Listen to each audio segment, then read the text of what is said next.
I thought we could mark this November the 5th by taking some time out of our daily lives to sit down and have a little chat.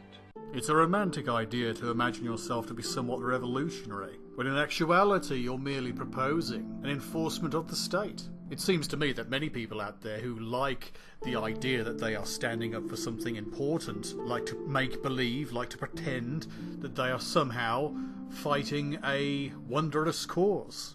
Make America great again. Who are you? Of course, tyrants, or would-be tyrants, claim that they're protecting freedoms. Your freedom. You should vote for them because they're looking after you. What you want, what you really need, is a story. A story can be true or false. I leave such judgments to you. You have ambitious individuals who want to focus on financial requirements. These are the people who attack experts and expertise in favour of simple, gut-feeling solutions. Huge bias towards the extremely rich, and they want to use the police and the military for their own glory. The strengthening of the state, what seems to be the strengthening of the policing of the people. In the name of protecting freedom, they are willing to curtail human rights, to clear away those who are considered to be troublesome or non-desirable. But of course, once you give that power to a government and its policing forces, it will of course have the ability to use that power in whichever way it might well prefer.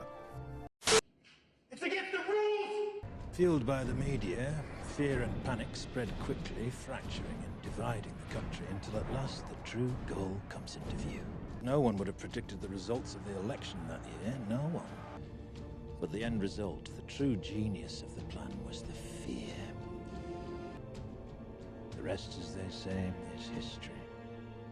It comes in different styles, in different parts of the political spectrum, and it's basically where statists want more power to the government and their ability to control society.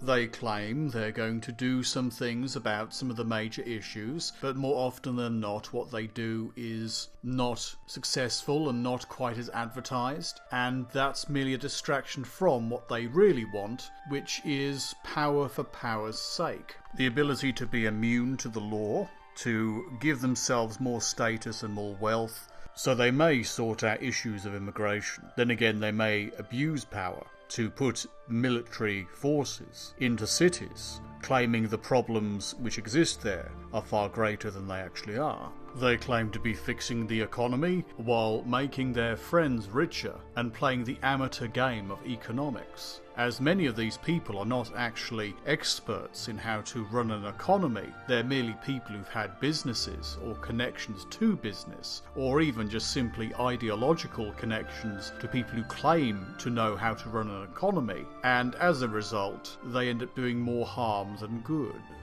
Here's a man seemingly without a conscience, for whom the ends always justify the means, and it is he who suggests that their target should not be an enemy of the country, but rather the country itself.